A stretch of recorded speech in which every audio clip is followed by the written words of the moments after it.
இந்த வீடியோவில் சிக்கன் குழம்பு தான் செய்ய போகிறோம். ஸோ இதில் என்னென்ன இருக்குதுன்னா வெங்காயம், தக்காளி, வரமிளகா, புளி இருக்குது, அதெல்லாம் போட்டுக்கலாம். ஸோ எண்ணெய் சூடானோன்னே பட்டை, கிராம்பு, ஏலக்காய் இதெல்லாம் போட்டு நல்லா இது பண்ணிக்கும். அதுக்கப்புறமா வெங்காயம், சின்ன வெங்காயம், பெரிய வெங்காயம், பச்சை மிளகாய் இதை போட்டு நல்லா வதக்கிக்குவோம்.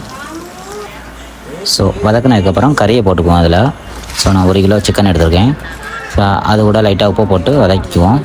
வதக்கினதுக்கப்புறமா லைட்டாக நம்ம அதாவது சிக்கன் 65 மசாலா அது கொஞ்சமாக போட்டிருக்கேன்.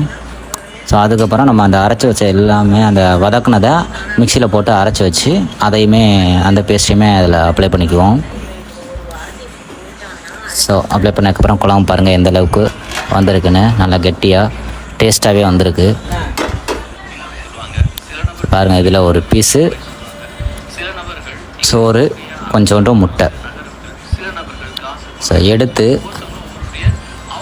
அப்படியே வாயில் வச்சு பாருங்கள், அவ்வளோ ஒரு சூப்பராக இருக்கும்.